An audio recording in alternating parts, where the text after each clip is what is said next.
Well, we've been looking for some of the best interior design in the country, and this is our last episode before our final best of the best, with only 2 spots remaining in our top 10.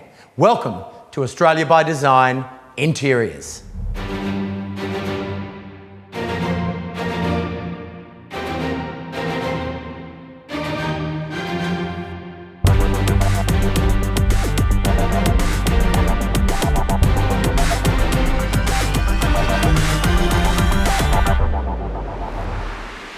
It'd be hard to find a more qualified group of people to judge these projects. This group are responsible for some of the best interior design projects in the country.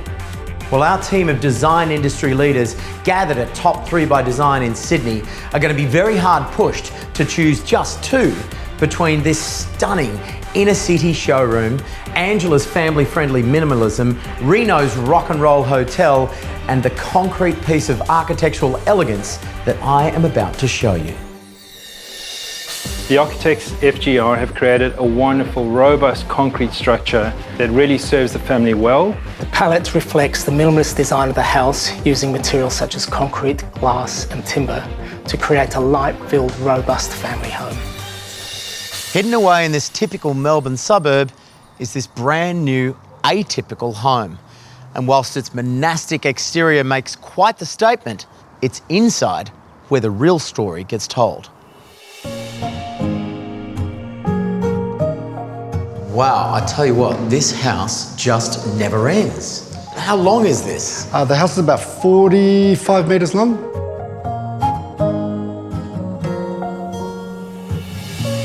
Concrete, I think, is misunderstood as a palette. People take it as a cold product, but I feel it's got a really tangible and warm presentation about it. Particularly when you have these little wood moments, it really warms up the space, doesn't it? And the whole thing just floats. I mean, you've almost hidden the 2 support poles in the mullions. The whole idea is to let those columns dilute themselves within the window frames and allow the outside and inside to sort of merge into one. For a house that has so many clean, minimal surfaces, they've done a beautiful job with the furnishings because it's so tactile and so warm, yeah? They haven't over-furnished it, and they've let the space breathe.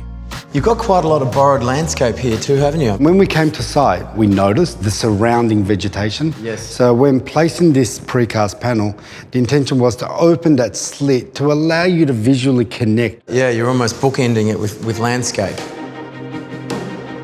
If you read this space, you almost got 3 layers of sheets of concrete. Yes. We deal with corridor as 1, staircase as 2, and behind this one, we tuck this room away.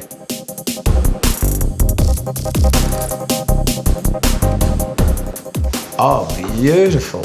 I love the way the mirrors are just hanging. Correct, and they create the divide now. And you can still have a conversation with your partner while she's in bed and you have a shower, and it's all very open and transient, isn't it? You wouldn't think of putting concrete in a bedroom, but it just works so well with all this beautiful soft linen, yeah? The linen next to the concrete is so soft.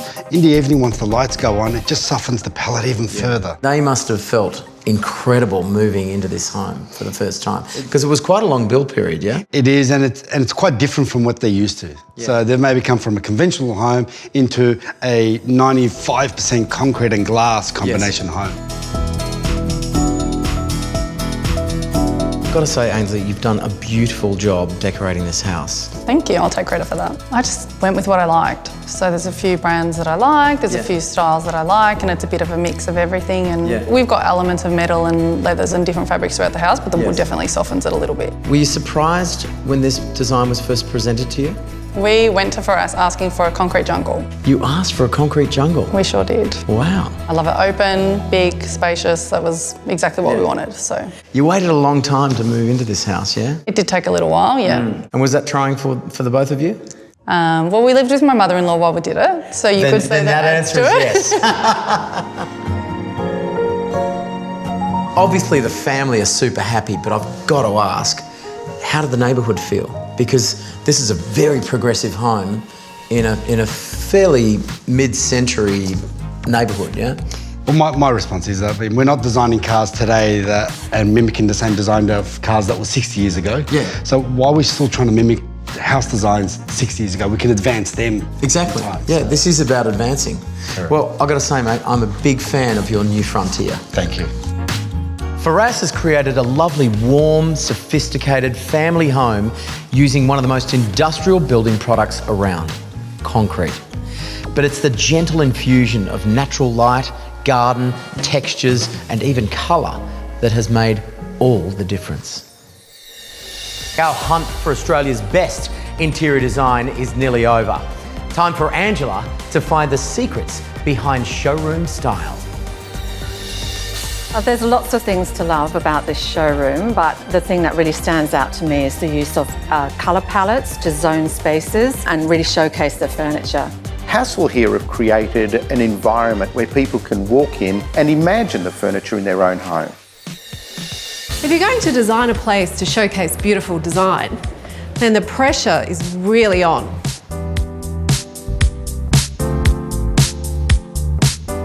Stylecraft has been in this building for a long time. Why did you feel the need to change everything?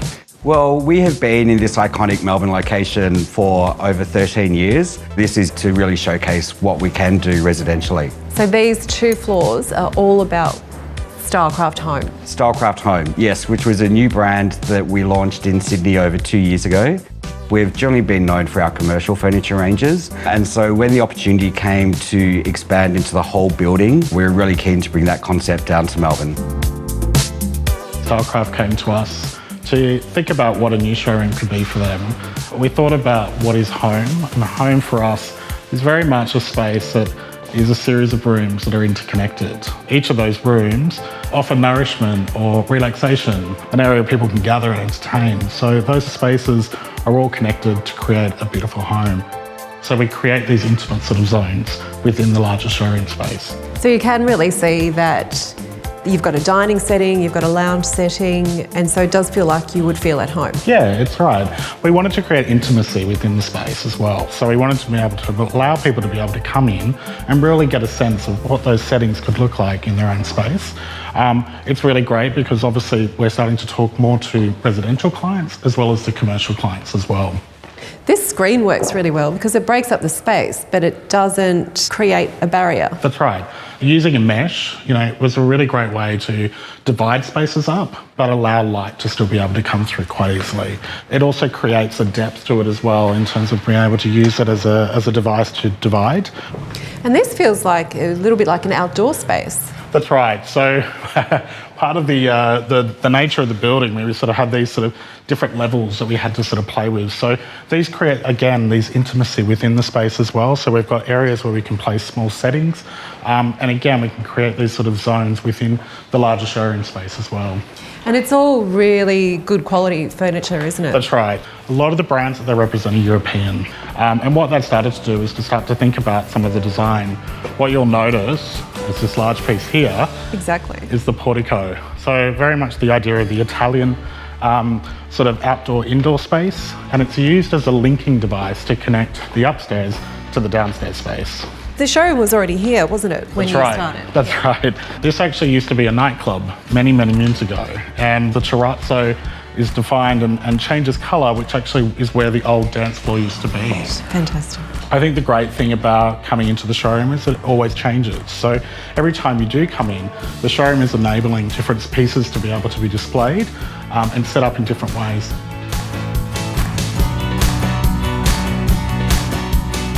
As you move through the showrooms, colour is used as a device to create those markers that signify different rooms. So in here, it's the deep green. It's very much sort of the gentleman's club. It's almost you're stepping into this sort of dark and moody sort of space. Or a gentlewoman's club. Gentlewoman, that's right.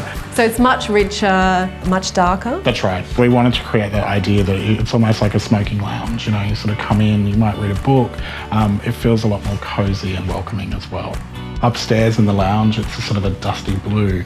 And then with the portico, we're sort of used more like a core 10 rich rusted colour as well. So it's creating this sort of real contrast between the different colour palettes, but it creates something that's a little bit more different and unusual for a showroom space. And that green too works really beautifully with the tone of the scotch, doesn't it? That's right.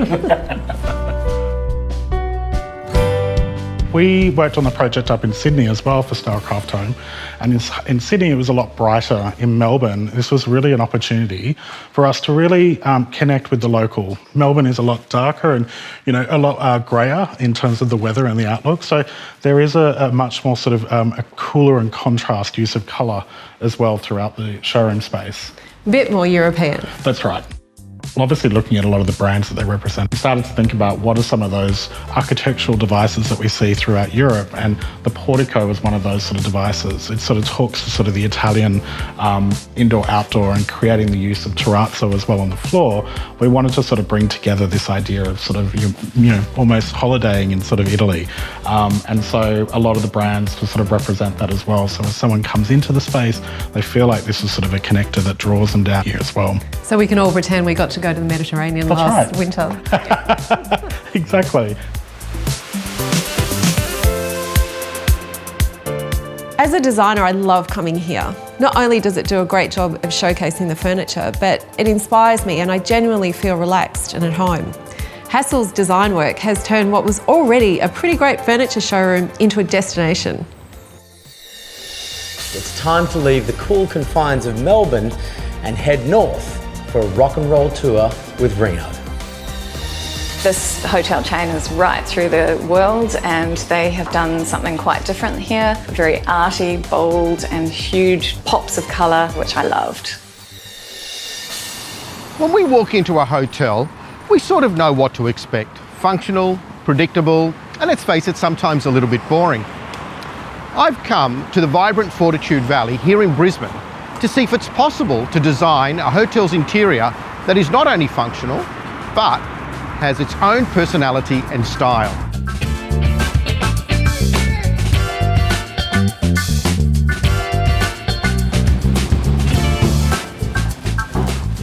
Eva, now this is a lot of personality. Reno, it is, and it's exactly what we're going for. Ordle is a design-led lifestyle hotel. Each of their hotels is packed full of personality. So here we have created a very unique design story, which starts with the celebration of the location, the culture and the eclectic history of Fortitude Valley. And this is reflected in the rich layering of materials that we've used throughout the hotel. For example, in the lobby we have formed terrazzo, we have contoured wall panelling, beautifully patterned upholstery. I've noticed a lot of organic forms in the way of curved walls and a lot of round shapes. Is that part of the design? It is. We're quite bold about it and, comfort, creating a sculptural environment that really started to blur the lines between art and interiors. Art. I'm glad you brought that up. I'd like to know something about this one. I mean, why and what is it? So this is a piece by artist Gregory Hodge. We worked with Kathleen Wilson, who's an art curator, to really pull together a collection of artwork that was unique to this hotel. The colour, the dynamic nature of this piece, the flow, it's also a little bit playful. Colourful and eclectic. Wait till I show you Bobo. Playful and tongue-in-cheek, Bobo sits upon a plinth as we elevate him as a museum piece. Bobo also signifies the end of the lobby journey for the guests as we transition up to the guest rooms.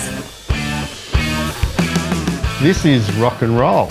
This is the Major Tom Rockstar Suite, where guests are encouraged to live out their best rockstar fantasy. There's a gold bar, there's a big boombox, and smart technology just to kick off the party. Major Tom, as in David Bowie.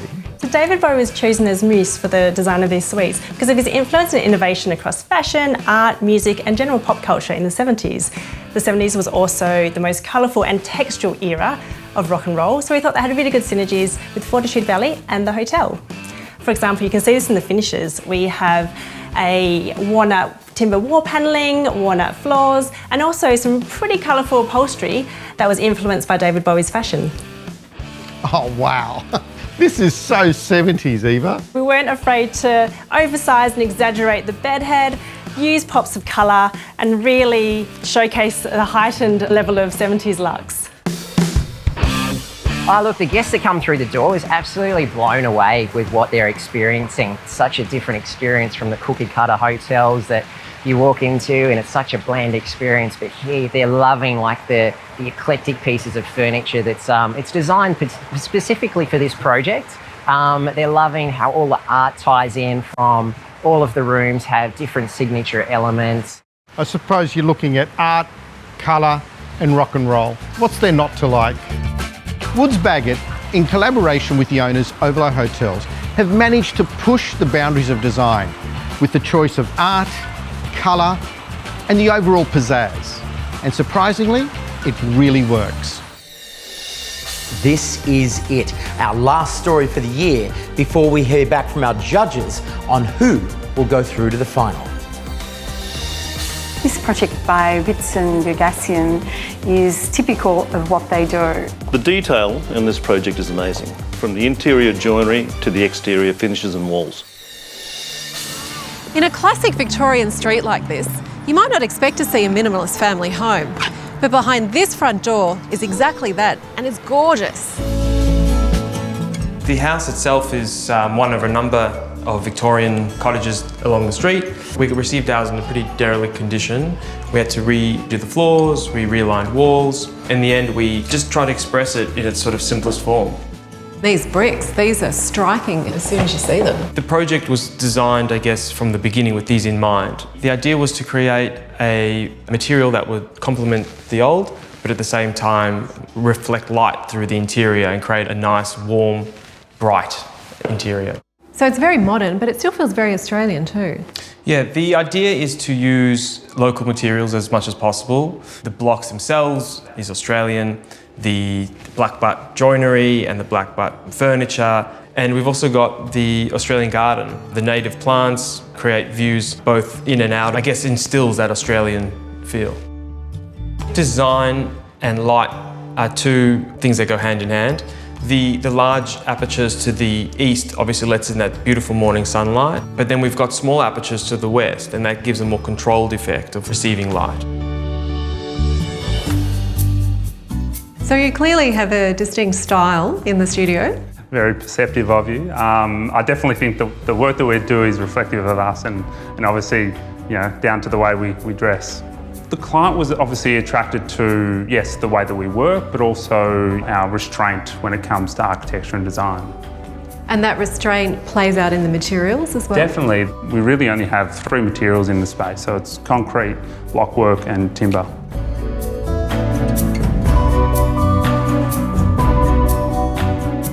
And I must admit, this is not the first thing I think of when I think family home.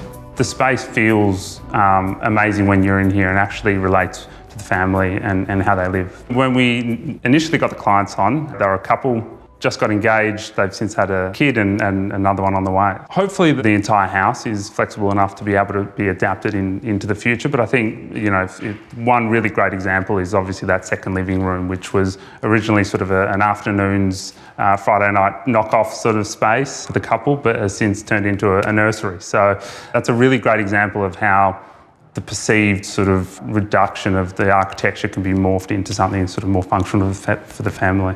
The materials are the same as downstairs, but I can see that you've used them in a really different way. Yeah, so we've actually reversed it. We're sort of leaving behind the white brick and creating sort of a warm, immersive feel for the timber. And this screen too. Yeah, so the screen's there to block out the harsh light that comes through, creating a really beautiful, warm, inviting space for the master bedroom.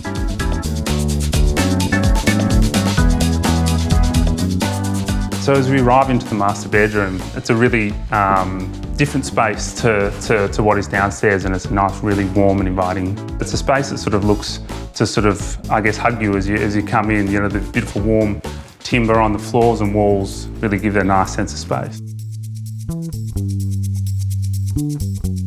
The idea was to create a sort of a centre insertion, which was the kitchen, and it sort of rises upstairs to the master bedroom. And it continues on into the bathroom as well? So the idea there was basically to create a real sort of seamless line from the master bed into the master bath, creating a sort of a really beautiful, large space to be in. So a lot of the furniture you've designed here yourselves? The bed was a custom piece. The client had some thoughts about how large it could be, and so we sort of designed him a really large, spacious bed for him and his wife. Strong, minimal design can seem easy to do because there's nothing to it. But in fact, the opposite is true because the design is front and centre. And here, it deserves to be. Now it's time for the judges to pick the last 2 projects for our final episode's top 10. My favourite part on this project is the use of polished concrete that connects the living area and the kitchen. I love seeing young practices go from strength to strength, and I think they deserve to be in the top 10. Not surprising that Stylecraft has made it to the finals. I really love their use of colour. It's something that we're not seeing in all the projects, so it's really nice to see that bold use of colour creating lots of energy and mood. Congratulations and thank you to all the beautiful projects that we have featured so far in this series. We now have our top 10. Join us next time as we count down to find out our #1 interior design project for the year.